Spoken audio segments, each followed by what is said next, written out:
You're listening to The Authenticity Show, where you get to eavesdrop on great conversations about health, creativity, and the quest for excellence. Your hosts are Carlos Casados and Satch Purcell. Now, normally we don't really get into politics on this show, but in this case, we're making an exception. In this episode, Dr. Tara Rasta shares her experience and knowledge about the current state of Iran and some of the events that have led to widespread protests in Iran against the Islamic regime. She explains the history behind the famous slogan, "Women, Life, Freedom," and describes the life of a typical Iranian woman under the Islamic regime. She speaks of the importance of protecting freedom and democracy, and in the role of Gen Z in creating the spark for this unrest as Iranians enter their 6th week of being on the streets and fighting for their freedom. Currently, there are many students and women who've been killed, most under the age of 18, simply because they were protesting for their fundamental human rights. Just a warning here, some of the things discussed in this episode are pretty brutal, so just be advised, consider this a trigger warning. And if you're interested in getting in touch with Dr. Tara Rasta, you can email her at dr.tararasta, that's TARARASTA, @gmail.com. All right, let's get into it.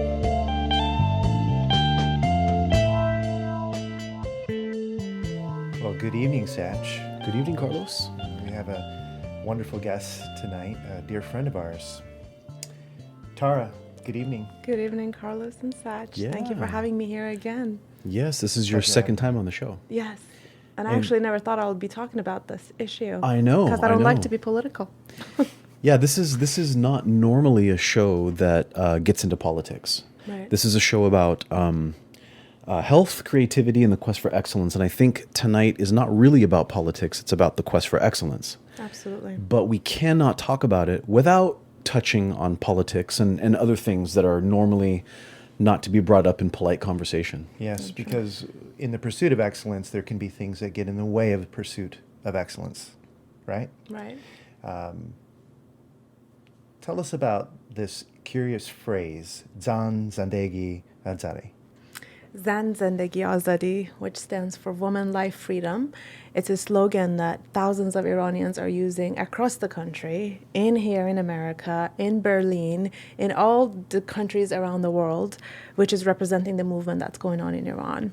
And a lot of times people may think that this is a feministic slogan that has started, but actually it dates back to Kurdish movement, Kurdish independence movement, and a man named Abdullah Olakran, who wrote a book or an article called Liberating Woman that talks about and invites women that in order for us to have true revolution, we need the radical revolution of women, and invites women from all sorts of classes to come and join the revolution, because he believes that if women don't join the revolution, it's not going to be a radical revolution, because we need women to change the mentality of men for their freedom.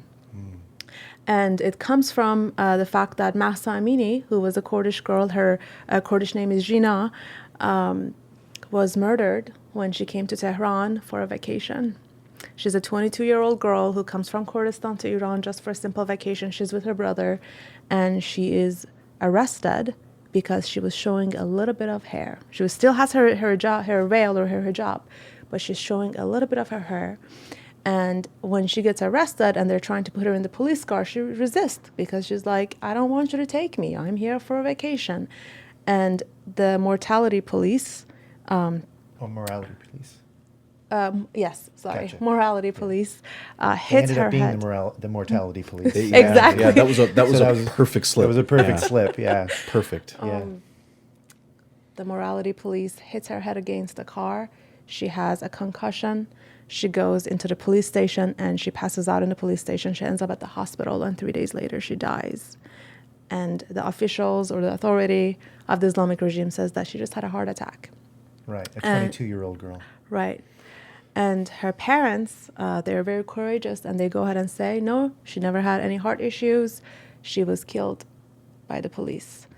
And at her funeral, the slogan, Woman, Life, Freedom, Azadi, which is the Kurdish phrase, it gets very popularized. And this is the first time in our history in Iran that we see all these ethnic groups come together and they're saying the same slogan, Zendegi, Azadi. Woman, life, freedom. Yeah. I love it. And you're wearing the shirt tonight, which is in support of Masa Amini, yes? And it says, Mi jangim, mi mirim, Irano pas migirim, which means that we fight, we will die, we will take back Iran. And Wow. in the middle it says, Zan Zendegi Azadi, hashtag Masa Amini, because she's now symbolizing all the abuse that women have been experiencing in the past 40 years and even before that. Well, just to, I mean, that's a terrible story, but it's important that we hear the story, right? Because we need to know that this is not just happening to one person. It's a horrible thing that happened, but it's happening to all women in Iran in a way, and by extension, it affects all of us. We all, us men, have mothers and sisters and daughters, and we can't exist without the feminine. It doesn't work like that, So, my question to you is, obviously I know a little bit about Iran, but there are so many people who don't know what it's like there. Yeah. You grew up there. I grew up there, I was born there, and I came here when I was 14. And because it was so traumatic living there, the past 18 years that I've been in America, I almost wanted to kind of bury my memories of Iran. And I feel like I associated myself with more of my American identity. And then all of a sudden, after this movement, I had a reawakening. And I realized that, wow, I'm actually very attached to my Iranian identity. I'm very attached to my people. I'm moved by the people. And as someone who didn't like to be associated with politics because my dad was in Evin prison for 10 years. That's right. He was a political activist. So I didn't want it to be associated with politics because I thought politics is bad. When you get involved with politics, it means that you will sacrifice your life and you will sacrifice your family's right, because that's what I experienced. But now I realize that there is no way that we can move forward without being involved in politics, because freedom is a gift, but it's not given to you. It's something that we constantly need to defend. It slides away too easily, no matter where you are. Yeah, and we're witnessing it even here in America. And honestly, I didn't realize it until this happened in Iran, that, even here, we lost some of our rights within the past 2 years. And I have been so passive about it because I'm thinking, I'm here in America, there are checks and balances. But then at the same time, now that I'm more awakened, I can see that if we don't defend our freedom, it will be taken away. Yeah. And, a lot of people, including me, are not very familiar with Iranian history and the way the government is set up. But from what I understand, Iran, and correct me if I'm wrong, is a place where it wasn't always like the way it is right now. Right. Right. So this is a place that can show that, exactly what you're talking about, that those freedoms actually were a little better at one point, right? Or hasn't the system in Iran changed a lot, like since the 70s and up until now? How has it got to this point? Yeah, so it's a really good question. During the Shah, which was right before the revolution of the Islamic Republic, we had monarchy in Iran. And Shah really wanted to westernize Iran. He wanted to modernize Iran. But during his time, he was really afraid of communism. So as a result of being afraid of communism, he was a dictator in a way as well, even though he did a lot of good things, I believe, for the country. I didn't live there back then, so I'm only speaking from what I've read. He allowed the clergy to have a lot of power. So we had this group called ulama, which is, the ulama is mullahs, so people who know a lot of knowledge about Islam, and we have ayatollahs, people who are leaders in the Islamic religion. And he actually allowed for these groups to be to have their organization, even though he was really suppressing all the other political organizations. So he gave a lot of power to them because he thought that if they are by his side, then they are going to be a force against communism during the Cold War. And what's interesting is that same group was the one that uprised against him. So during around 1963, Shah created something called the White Revolution. And the White Revolution was supposed to make the country economically, modernize the country and make it economically better. So he actually got a bunch of lands that belonged to a minority of people, that only farmers worked on it, and he gave the land to 2.5 million people, Wow. to the farmers. And he created a campaign against illiteracy. And he was creating lots of schools and teachings in the rural areas of Iran where people didn't have much education. And he was the one who gave the right for women to vote. And he allowed women to be part of political groups. And the clergy saw this as a threat, because they thought that if Clearly. if people are more educated, if people have the rights to travel, if women are all of a sudden becoming part of the government, then we are going to lose power. And this is the time that Khomeini comes in and he talks, clearly against the Shah, and he says his government should be overthrown. And this is the time that, he gets arrested at some point. He is exiled to Najaf in Iraq, and people are demonstrating in the streets, saying his name, and they're basically rising up against Shah. And we had this movements basically start around after the White Revolution, around 1963 and onward until 1979, where the Shah leaves the country. But what is also interesting, one of the reasons that people were against him was because they didn't want monarchy, they wanted democracy. Mm-hmm. They didn't want one autocratic government that basically rules the entire country. They wanted representation.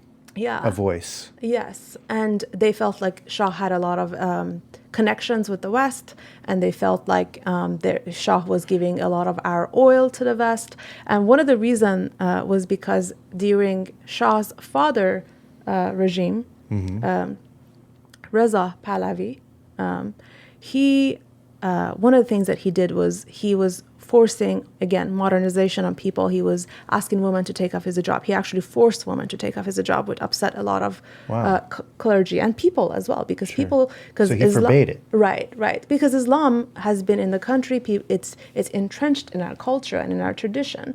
But also during in 1953, I believe that oil became Like a big commodity. Yes. Well, we had a huge industry in petroleum, and Mossadegh, which was the prime minister at the time, he nationalizes the industry. And this really makes the British intelligences and British country very upset, because they own stakes of the oil industry. So before that, it was British Petroleum that was Correct. in there, right? You said 14% or something like Yeah, that. yeah, exactly. They had a significant amount of money coming out of that country. Right. So once that happens, people are obviously really happy that the oil is becoming more for the people, and instead of us giving the oil to British, we're going to keep it to the country. British intelligences and CIA engineer this coup that overthrows Mossadegh and this whole idea. So people become very bitter about the West and about United States. And this is another reason that they don't like Shah, because they're thinking that he has a lot of connection to the West. He's giving our money to the West. He's creating these elaborate parties for the West. So a lot of people are becoming upset with him. They think he's a dictator. And at the same time, the clergy, the mullahs and the ayatollahs are gaining a lot of power, and Khomeini is gaining a lot of power. And because Shah banned the book that Khomeini wrote when he was in Najaf, which in his book, he talks about his radical Islamic ideas. Because the book was banned, people really didn't know who really Khomeini was and what his ideas were really about. You're saying he shot himself in the foot. Exactly. Because if he had allowed that to be circulated, then at least there'd be some public dialogue decrying or denouncing some of the things that the Ayatollah or Khomeini was saying. Right. But because they didn't have that book, they were clueless. They just thought, what did they think? Well, also when you hide something, right? When you exile someone. Makes you look guilty. It just makes them look better as well. So all of a true. sudden, people were fascinated with Khomeini. And he was very smart. He didn't talk They about. saw him as a liberator, right? Yeah, Someone who was going to bring Right. equality and all that kind of stuff. And he talked about bringing equality, and he talked about making gas and electricity free for Iran. And he was a genius, because he never talked about his radical Islamic ideas in his cassettes that he was recording in Iraq and sending to Iran, or in his speeches, even though he had these ideas. From France, right? Well, he was in Iraq first, Oh, okay. and then and I think there was a deal with Iran and Iraq, and then he was sent to France. But he had a lot of followers over there as well, and he had and he would record these cassettes. They would send it to Iran. It would circulate between people, and he really focused on poverty and the students of Iran, and even some people who were not very Islamic, or they were not for Islam. They were their followers because they saw Khomeini as a spiritual teacher. Wow. And, once... They had only part of the story, though. That is true, Yeah. Yeah. And once he came to power, then he created Velayat al-Faqih, which is basically the supreme court of Iran. He created a lot of Islamic laws. Religious court, right? Yeah. He created his constitution that included a lot of radical Islamic laws. He forced hijab on people, and that's how we are here, Sach. And that's how we got here. Yeah, that's how we went from women having their freedom, being able to travel without the permits of their husbands, so now they can only travel outside the country if their dad or their brother or their husband gives them permission. We went from, not having a dress code and being able to wear whatever we want, into wearing that we have to have a dress code, and there is all these instructions of what you need to do, how you need to dress when you have a job. Mm-hmm. And, I think a lot of people that are not familiar with that part of the world have this mistaken idea that, oh, well, it's always been that way. It hasn't been that way the whole time. It's been only that way for the past 43 years. Yeah, which is a relatively recent, development. So this is exactly what we're discussing, is that those freedoms were there and those freedoms have been taken away. Mm-hmm. And now this young lady on vacation was struck in the head by the morality police and died. And this movement is now happening right now as we're talking, right? Yeah. This is going on right now. This is late October in 2022. Mm-hmm. Yeah, and we have moved into the 5th week of people being on the streets. Mm-hmm. And there's rioting there. There's still people cutting off their hair. They're not going to work. There's a strike in burning petroleum. their jobs, right? Yeah. And there's a lot of unrest in universities and in schools. And even 6-year-olds are chanting Woman Life Freedom, which is those videos I keep posting because it reminds me that this is what we're fighting for. Mm-hmm. Because they even know that they don't want this government. Is this, in your opinion, the pivotal time or era for Iran to make a change in a big way? I think so, yeah. Because we've never seen this huge of a movement. I've never seen so many Iranians in Orange County to gather and to be protesting every weekend for the rights of their countrymen in Iran. I didn't even know that we had this many Iranians in Orange County until I partaked in protest. I didn't know that we would be so united. I've never seen the type of united feelings we're having now than ever. Every one of us are participating because in school, the history that was taught to us was so different. There was a lot of lies that was taught to us. We had a lot of religious class. Mm-hmm. This is the first time that I'm learning about Iran, and I'm learning about my history. And in a way, I really feel ignorant. And I was telling Farid today, I said, I'm kind of mad at my parents. Why didn't they teach me what happened? Mm-hmm. And now, thank God for social media and Google and all these places that I can go and learn. But this is the first time that I'm also learning so much about my country and so much about my history. Mm-hmm. There's so many misconceptions, I think, people in the West have, and particularly America. There is even a lack of differentiation between countries, and that's a classic flaw, I think, in a lot of American schooling, is that it's not that expectation to know the difference between the countries and what languages they speak and all the basic civic knowledge. So that must be interesting to kind of sift through the conceptions and misconceptions that Americans might have about your culture, right? Right. One of the things that you guys may not know is that Iran has a lot of different ethnic groups. And we have many different languages within Iran. So we have Mazandarani, and we have Lord, and we have Kurd, and we have Arabs, and we have Turks. And what's really cool and what is different about this movement is that all these groups are coming together, because for the longest time, we were hypnotized in a way, and we were programmed that we should be against each other. Because I'm from Tehran and you're from Kurdistan, so we're very different. And there were a lot of jokes even created to put all these different ethnic groups down. Growing up, I would hear it. But now all these ethnic groups have come together. Wow. And they're using a really cool strategy for their protest, because when there is an unrest in Tehran, the next day the unrest is in some other cities.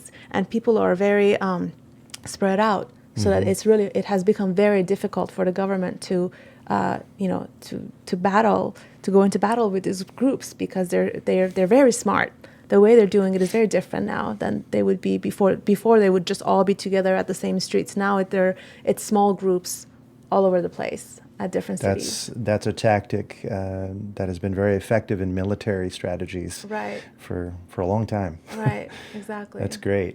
What's really cool is that people are being really brave by risking their lives and risking getting in big trouble, and if not dying in some cases, absolutely, to go against a greater foe that has its teeth bared right now. Yeah. This is the first time we're seeing actresses and actors and athletes and singers. They're all uprising, and they're all in their social media are speaking about this. And we had one of our athletes that, she went ahead and she did her climbing sport in Olympic in Asia without her hijab. And we've never seen anything like this before. We've never seen so many courageous people coming out, so many of our actresses coming out without their hijab, talking on Instagram, talking about how they hate this government, how they don't want this government, how this is an end to their government. And this is powerful. How dangerous is this for those people to do that? It's very dangerous. They're mainly being arrested. I mean, there is a song, Baraye, which is for, and that Shervin wrote. Yeah. And it's beautiful song. It has become the anthem song of this revolution. They're playing it out at all the cafes in Tehran. برای توی کوچه رقصیدن، برای ترسیدن به وقت بوسیدن، برای خواهرم، خواهرت، خواهرامون، برای تغییر مغزها که پوسیدن، برای شرمندگی، برای بیپولی، برای حسرت یک زندگی معمولی، برای کودک زباله‌گرد و آرزوهاش، برای این اقتصاد دستوری، برای این هوای آلوده، برای ولیعصر و درختای فرسوده، برای پیروز و احتمال انقراضش، برای سگهای بیگناه ممنوعه، برای گریه های بیوقفه، برای تصویر تکرار این لحظه، برای چهره ای که میخنده، برای دانش آموزا، برای آینده، برای این بهشت اجباری، برای نخبه های زندانی، برای کودکان افغانی، برای این همه، برای غیر تکراری، برای این همه شعارهای تو خالی، برای آوار خونه های پوشالی، برای احساس آرامش، برای خورشید پس از شبای طولانی، برای قرصای اعصاب و بیخوابی، برای مرد میهن آبادی، برای دختری که آرزو داشت پسر بود، برای زن زندگی آزادی،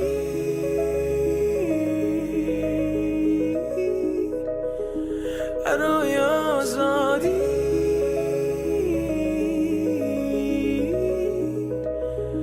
برای آزادی،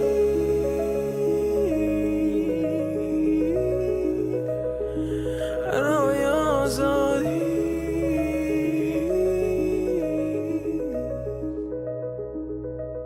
And as soon as the song was out, obviously it went viral, and he got arrested. And then he put this post that, the West is taking advantage of this song. And we know that he was probably being forced to, put that post. His song was taken down from his Instagram, and then we haven't heard from him. We don't know what really happened to him.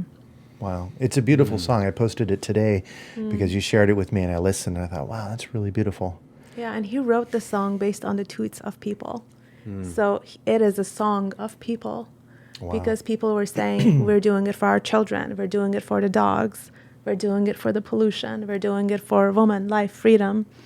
Wow. We're doing it for a woman who wanted to be a boy so that they would have more rights. And he talks about all these points, and I have at least listened to it more than 500 times because it speaks our heart, and it speaks the issues the human rights issues that people are experiencing over there. Wow.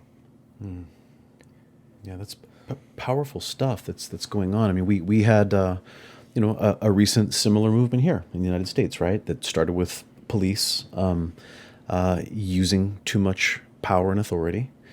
And do you think, do you see a parallel between the recent movement here and what's happening over there? Is it,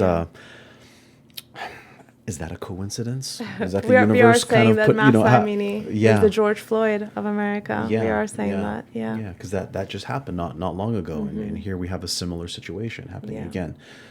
Except that this is happening in Iran.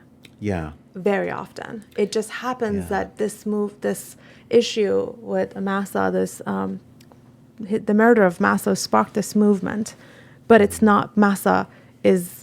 The story of Mahsa is a story of many women. This happens very often, too often. For example, in the past 2 years, we have had the honor killing of at least hundreds of women. Do you guys know what is an honor killing? Yes, fortunately. Could you describe it though? So it's basically when a woman shames their male family members because she gets a boyfriend or she does something that threatens their honor. And as a result, they have this whole ceremony where they kill their daughter, their sister, in front of other male members to show that they did this honor killing. And we've had hundreds of that. And that is what is reported, so I'm sure that it's more than 100. Yeah, I've heard this is a problem everywhere, even in places like Sweden. There are cases of, college girl and a college boy speaking to one another, not even engaging in any physical activities, but just talking to one another, and then the brother murdering the sister. I hate the term honor killing because it implies that the killing is honorable.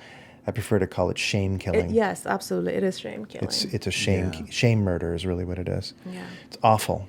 And it surprises me that in this day and age today that we still have it happening so often. It's not a fluke. It's a thing that's a pattern that keeps showing up, and that's deeply disturbing because I guess maybe it's the civilized part of me that wants to think that we're past that for the most part. We really aren't, though.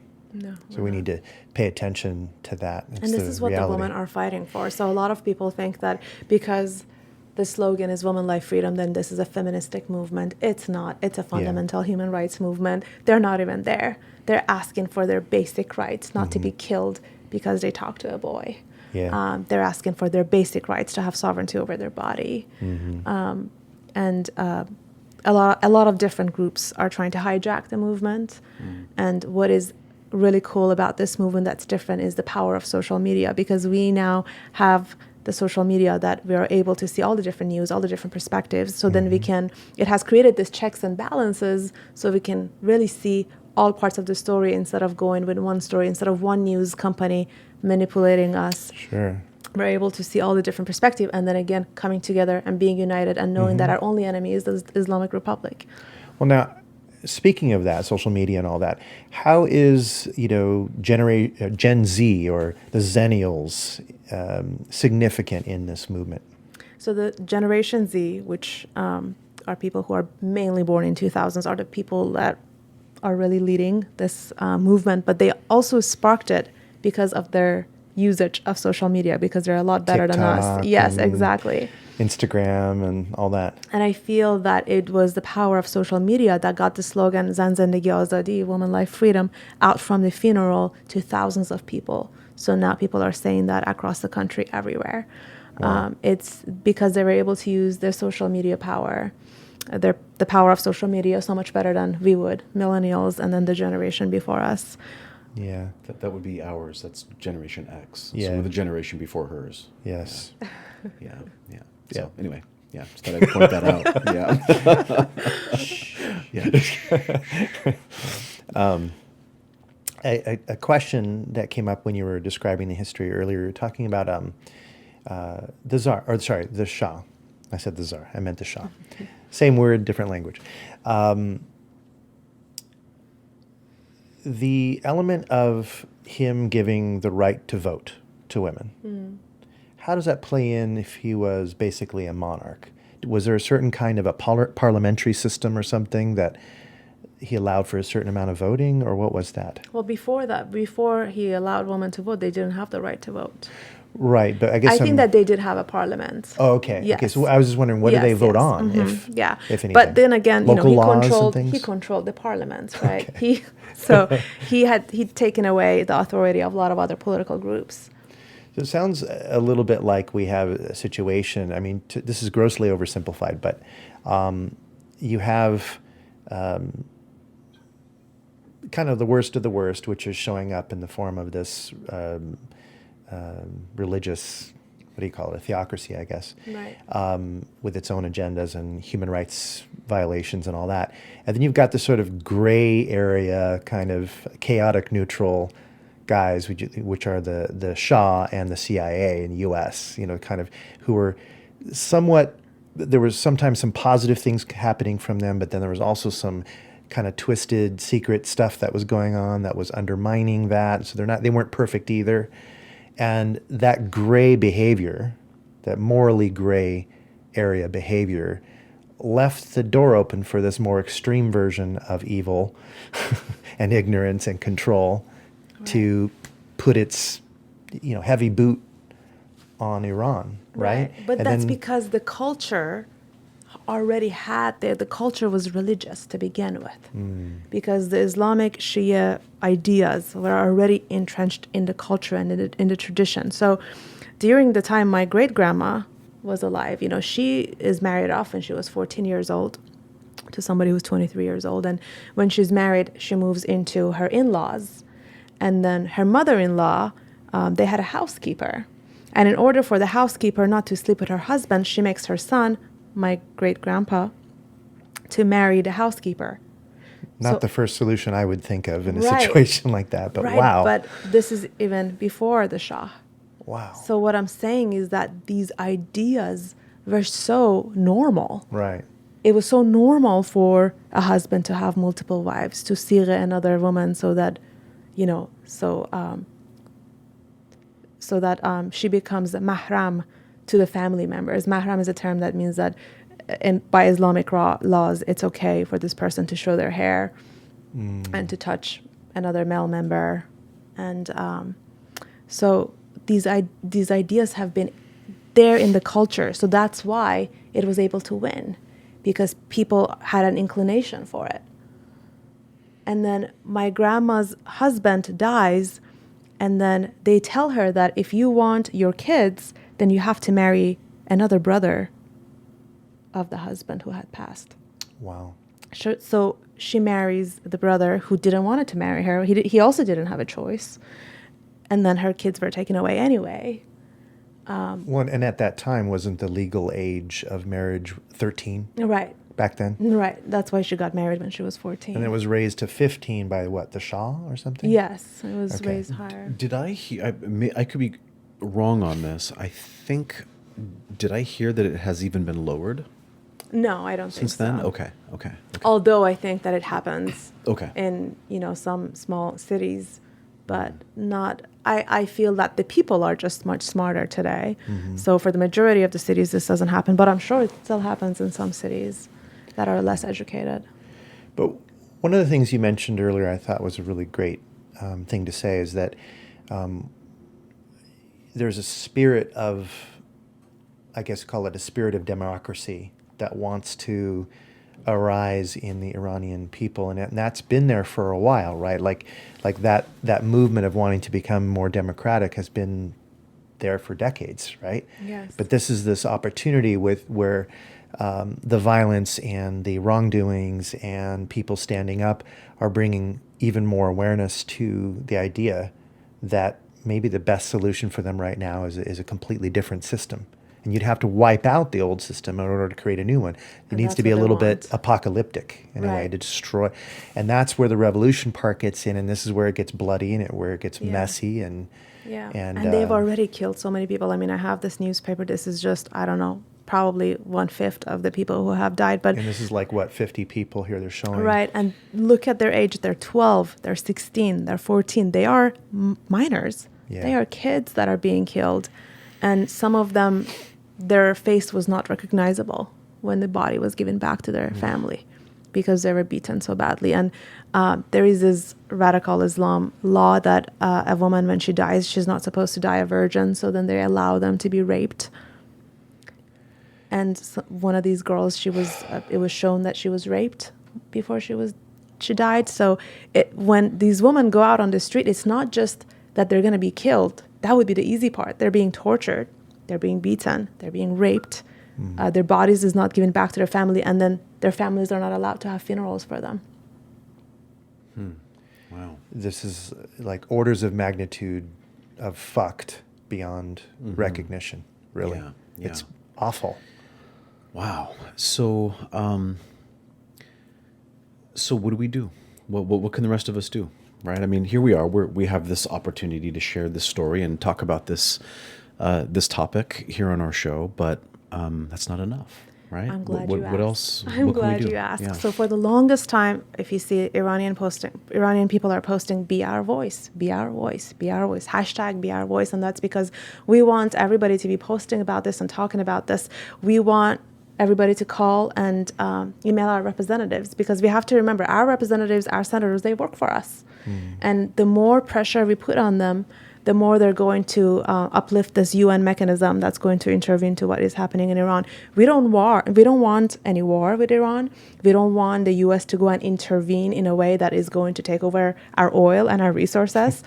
We want United Nations to get involved and hopefully create a system where people can vote for democracy.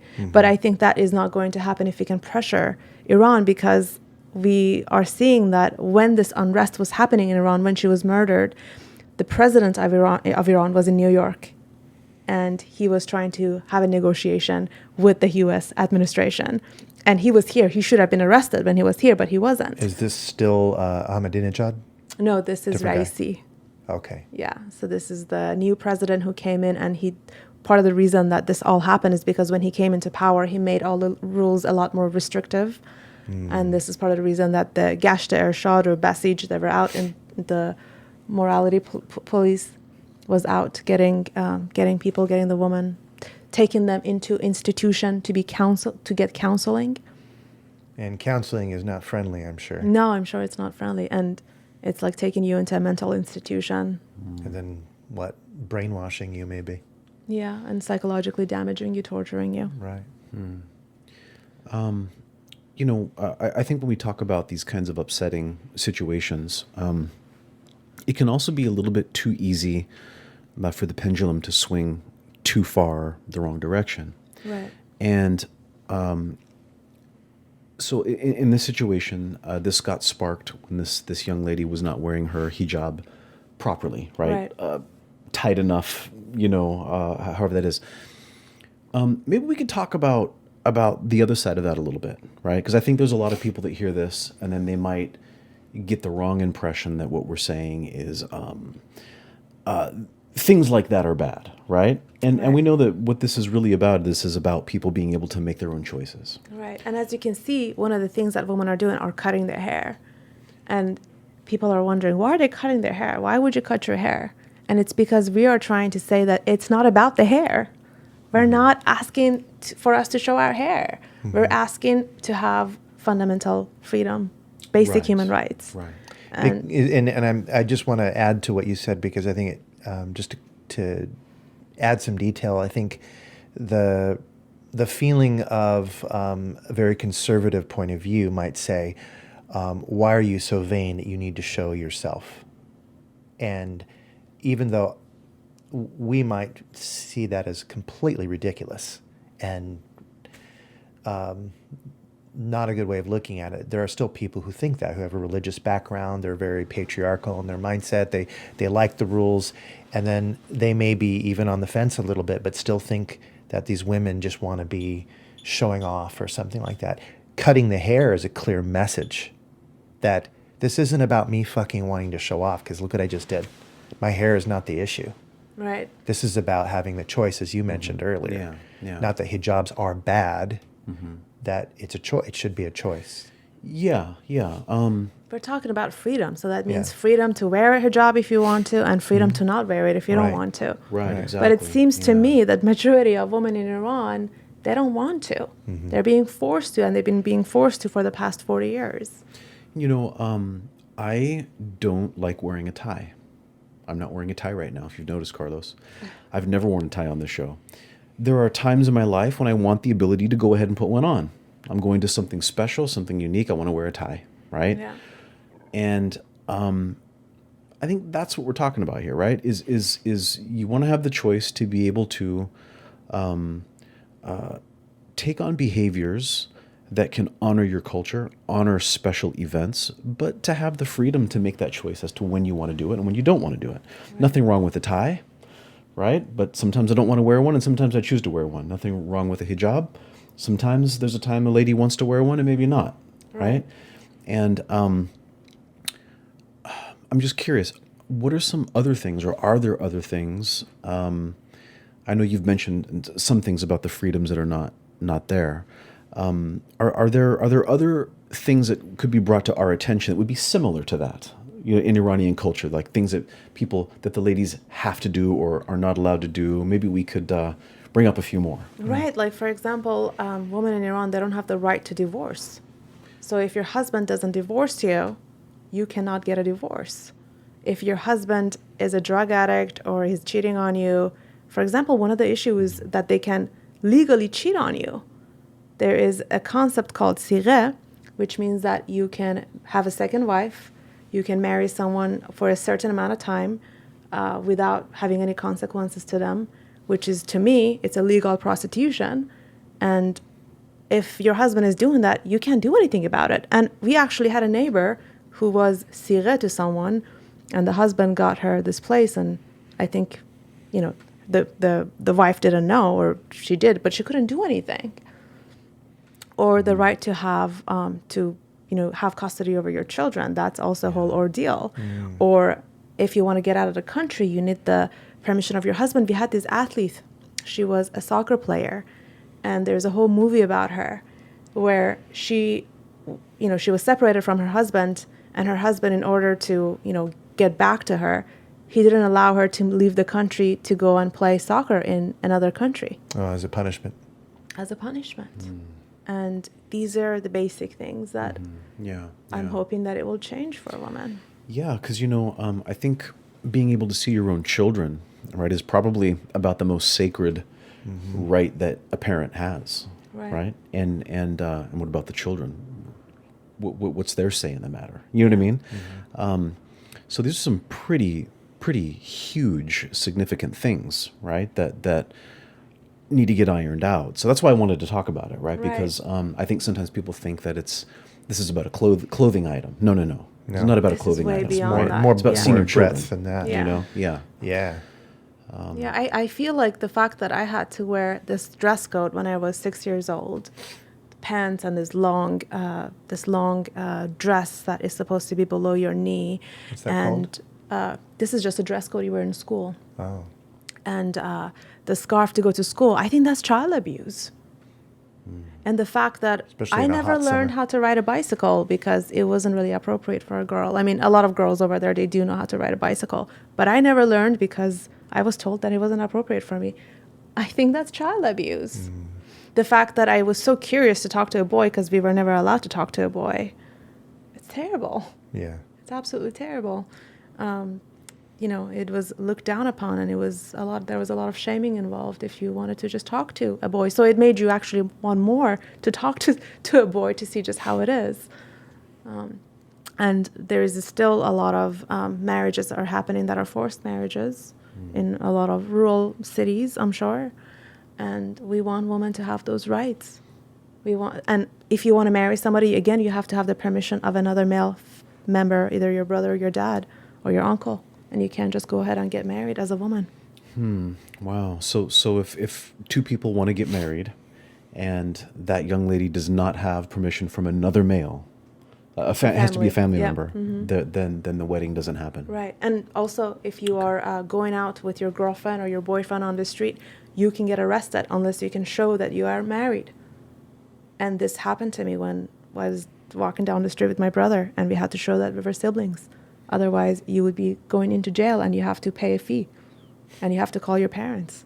And I have one of my friends, he talks about it was so traumatizing to have a girlfriend. He was arrested because he was wearing a shirt that had an English writing on it. And like the guy at the police station slaps him in the face. They put you down as human beings, and this is not just happening to women, it's happening to women more, but it's also happening to men. And it starts early, right? I mean, I think you told me there is truth to we hear these stories about in countries like Iran where you're told to, in a sense, put down America or spit on a flag or Right. those kinds of things. Right. Can you tell me about a little bit of what was it they expected you to do as a child?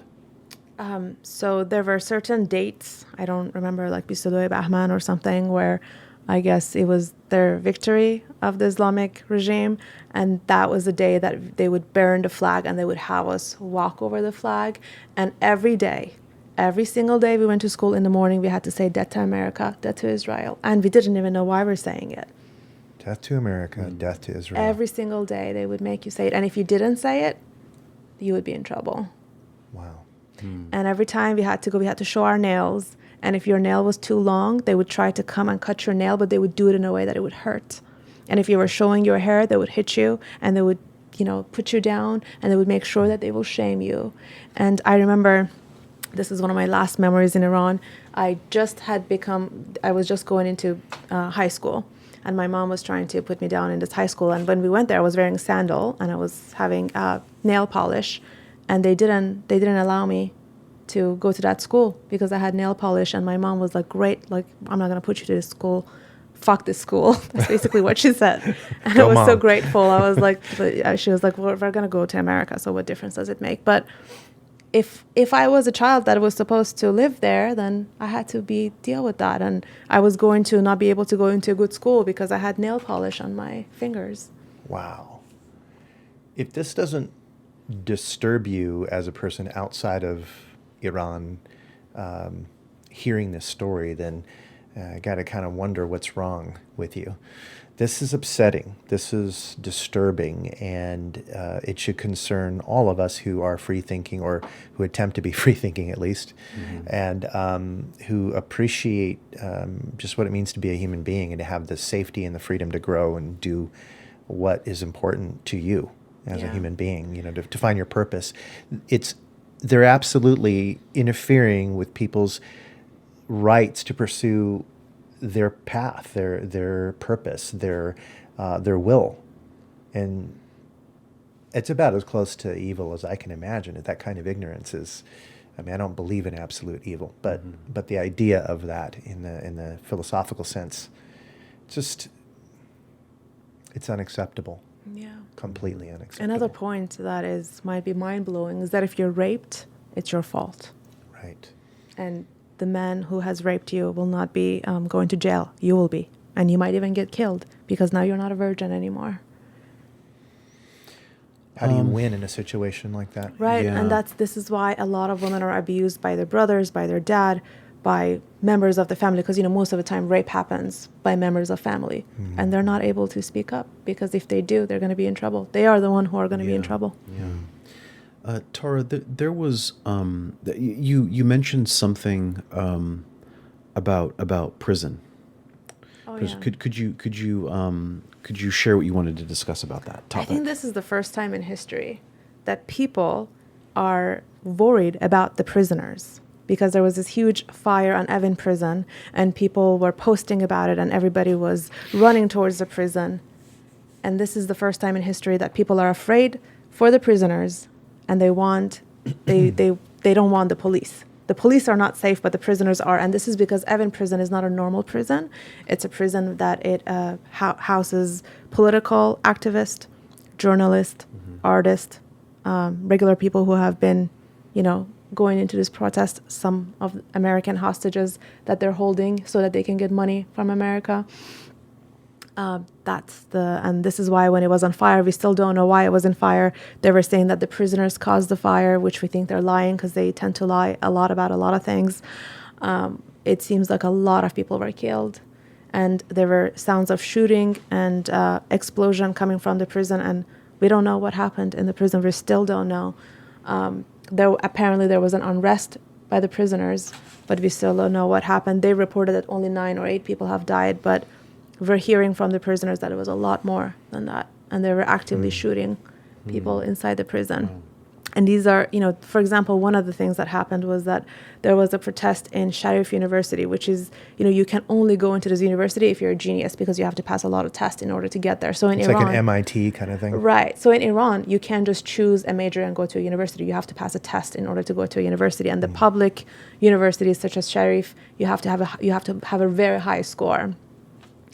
So it's a place where it houses our geniuses as students. So what they did is when there was an unrest in the university, they closed down all the doors in the university, and they arrested everybody who was inside, and they took them to the Evin prison. So this is why this is so concerning, because we feel that they're killing our geniuses. Wow. Iran is, from what I understand, a very well-educated society in general. Yeah. Right? Could you Yeah. talk about that? What is like, for example, here in the U.S., we know that there's a public school system and people go to school, and I've been to countries where not everybody reads. So think about what that means for a street sign, right? We take that for granted. Well, there's a sign right there. Well, everybody in this country, for the most part, reads, right? There are places where it's not like that.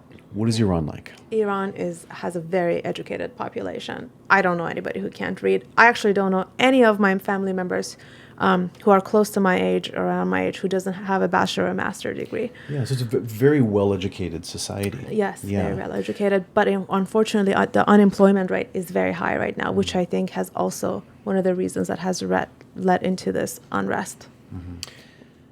So what, I guess my point is we have a well-educated society that's being oppressed, that has high unemployment, right?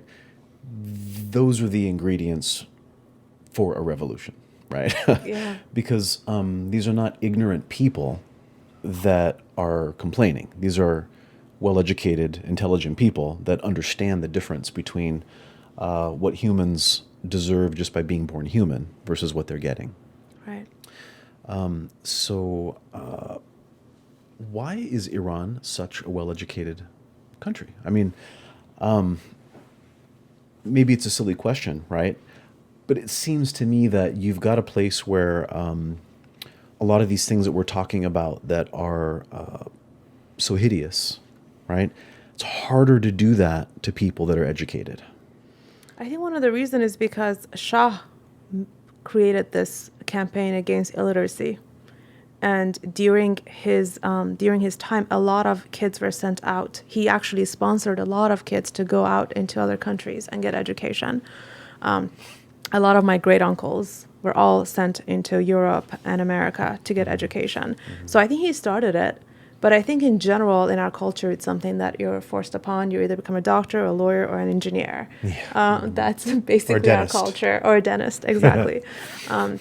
So I grew up in a culture like that. My grandma has her, she finished high school. If there are women who are not educated, it's because their husband didn't allow them to go to school. But they all had an aspiration of wanting to study. And these are some of the women I know in the family that they wanted to finish their school, but their husband didn't let them. And that's because, again, the government gave them the right not to have that much control over the woman, and for it to be okay in the culture to not let your wife work. But Iranian women, they have a lot of aspirations. And Iranian people in general, they're very well educated. Most of the doctors I know here are Iranian.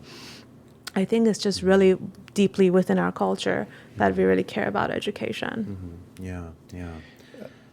Tara, how does several years ago there was this green movement, and there were Right. riots and protests and things like that. Can you just briefly describe the difference between that movement and really where this is moving? That movement, they were asking, the people who were protesting, they were asking for a reform within the government. They didn't want any kind of foreign intervention. They didn't want any war. They wanted the government to just go through a reform. So they were reformists. And Mousavi, which was a previous prime minister, he was running for presidency. And then when Ahmadinejad was the one who won, people knew that they must have cheated into the election. Yeah. And that because was who likes that guy? right, exactly. President Ahmadinejad. Yeah. So that caused a lot of unrest. But at this point, what is different, this movement, they don't want any kind of reform. They are done. They're like, they are saying that we are clean done. the slate. Yeah. They are saying no to the Islamic Republic. So if I mean, even from a purely self-centered American political standpoint, it makes sense to back this. It makes sense on that level. If you took out the need for human rights and just look at it from the, American extremist kind of point of view, Selfish, strategic. Absolutely. Yeah. Even from that level, it makes sense to support this because whatever outrage has been generated by the unfortunate deaths of all these people, including Masa Amini, inside of that painful suffering, I guess you could say, is an impetus or like a crack in the wall where democracy could potentially form. So the more we really see this as something beyond a feminist thing, as a human rights thing, as a potential dark moment or a broken moment that allows for the light of a whole new path to get in there, it makes sense to support it. It makes sense to... Yes, it does. But I can't wrap my head around it because we're not. Yeah. Because we're supporting Ukraine that has Iranian drones attacking them. Right. And we supported South Africa when they were going through their thing. And we're not supporting Iran. I hope that will change. Because I think that in order for this movement to move forward, it's going to need help. Yeah, they can't do it by themselves. They're not armed. They don't Yeah. have the funds. Yeah, like to they were do it. talking about, so when, because their internet is shut down. That's another that's huge. issue that is happening. And then Elon Musk said, okay, I'm going to provide a Starlink, but in order for you to connect to Starlink, you need a dish. And then how are you going to get the dish in Iran when there True. is sanctions? Well, and Elon Musk, I mean, love him or hate him, but he's definitely trying to do this thing with Starlink. I mean, that's a big deal. That would change everything if that could happen. Right. And then, I don't know, I mean, have they made any progress in that? I mean, No. It seems like even the first 2 weeks of the Masa Amini's protest, I saw an article online that Biden was still saying, let's negotiate. And this is why when he came here into Irvine, we went there and we were saying it, no deal with Iran. We don't want you to deal with Iran, because if you deal with Iran, and if we negotiate, we're going to sustain them. well, and there are things that our government can do, despite them claiming that that's not an option. I mean, they could seize bank accounts and investments. I mean, we could put trade embargoes and pressure Yeah. on an economic level, which Yeah. would not be fun for Exactly. And one of the things that we're Iran. seeing is that a lot of the kids of these mullahs, of these ayatollahs, they live among us here in America freely. And we're at least asking, deport those people. Yeah. Because they don't allow, my brother-in-law to come here because, in Iran, all men, they have to serve 2 years of military. And Yep. because he was in this military, I think that's the reason he's not getting a visa, and he's been living in Sweden for so many years. But then they allow people that are working, kids of the people that are working for the Islamic regime, to be Yeah. here and live freely. So I don't get that. And I really hope that at least that is something that's going to change. Close down the embassies. Why are we not closing down the embassies in other areas of, well, in the U.S. we don't have it, but in Europe? It's the WIFM concept. WIFM, what's in it for me? I Right. mean, whenever I think about not being able to wrap my head around something, I always step out of the box and go, wait a minute. what is motivating them to be lackadaisical about it and sluggish in response. It's not hurting whoever's in power enough yet. But if there can be a parallel, or at least a connection made between how this is really going to serve America, how this is going to, then maybe you have a room for a negotiation But I to think get it people. will serve America because Iran is one of the groups, well, not Iran, but the Islamic Republic is one of the groups that is sponsoring a lot of terrorist groups here in the Middle East. Yes. So That's the Mujahideen, yeah? not Or is that Mujahideen, no, just Hezbollah is one of them, right, in Lebanon. A lot of these terrorist groups are being sponsored, and the drones in Ukraine are Iranians, and they have a lot of deal with China and Russia. I mean, if we need to protect democracy, because if we don't protect democracy, these three dictatorship governments, they will unite against us. And Putin is already talking about the nuclear war. So I think that there is benefit into supporting this movement. I agree with you. Again, it's like it gets to be a thick jungle or something, trying to navigate and figure out why the motivations are there. But I think it's huge economic investments that we have in the Ukraine, which is what's motivating that. I mean, Biden's own sons have investments, in the Ukraine, and I don't know what we have equivalent to that in Iran, because they're on their own banking system. Right. Right. So that could be also part of the issue as well. Yeah. I mean, I won't be able to wrap my head around as it. much as that sucks, and maybe the more Americans who really see the point of what we're talking about in this show, the more that voting pressure increases, and the more people decide where to spend their money differently, and it can have that effect of maybe, like you said, putting pressure on local representatives and how we vote. Especially because we are going to be voting soon. Yeah. So this November is 8th. this is a special time that we could really make a difference for people over there. So I'm asking everybody who's watching, who's listening, be our voice. Because when a collective woman, somewhere other part of the world, they're freed, we're all free. This is a fight for democracy. We need to defend freedom. Yes, we do. Yeah, I think it's pretty evident in this conversation that the basic, simple, everyday freedoms that we all enjoy every morning when we wake up are the very same daily freedoms that a chunk of humanity doesn't have right now.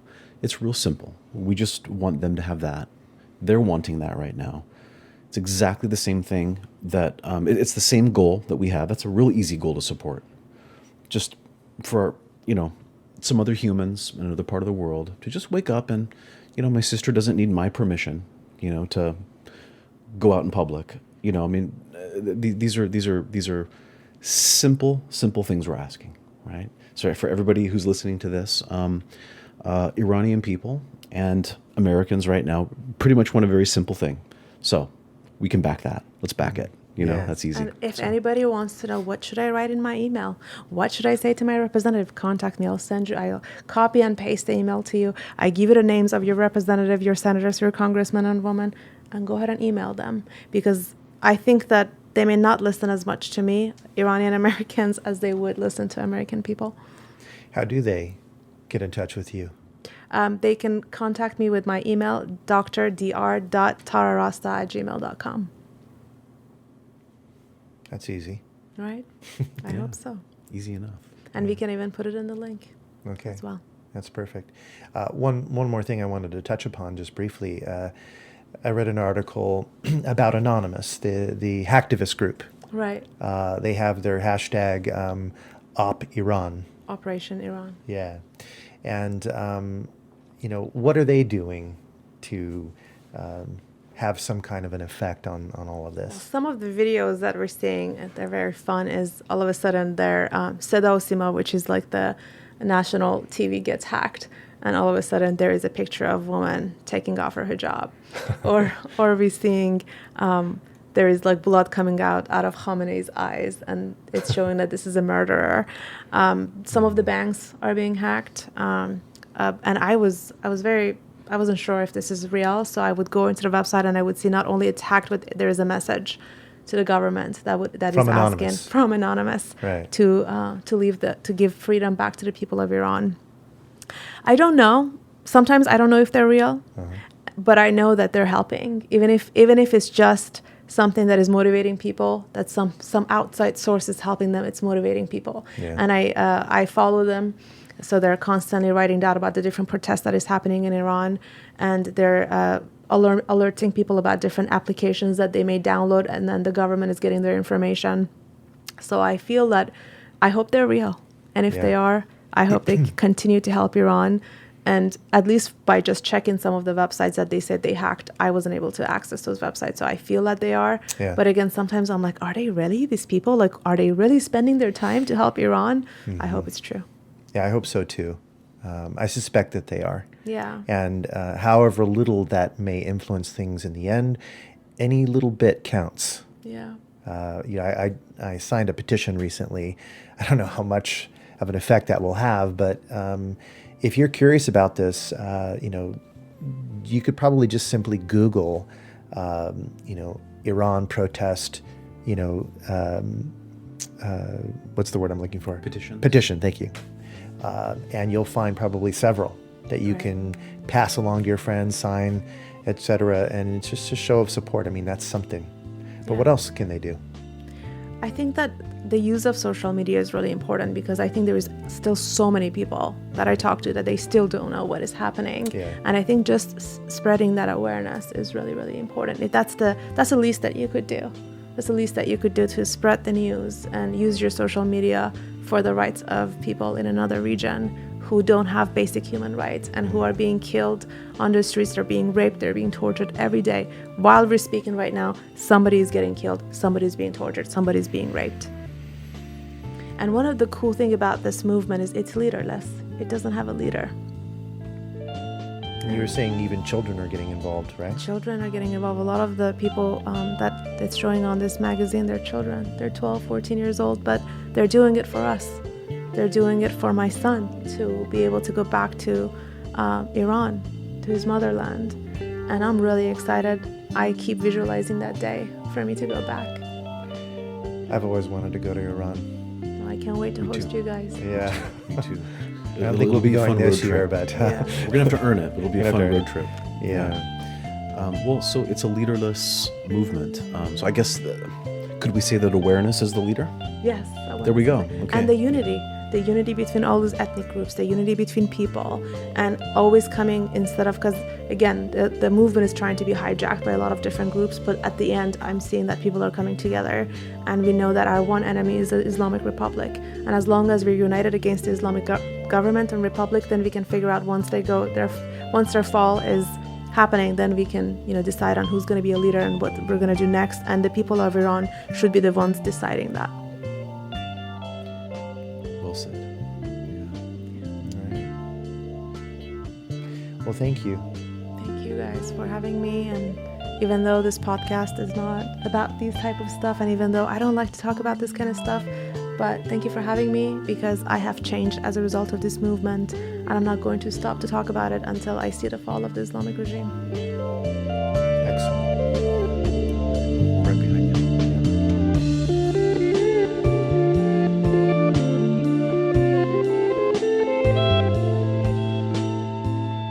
You've been listening to The Authenticity Show with your hosts, Carlos Casados and Satch Purcell.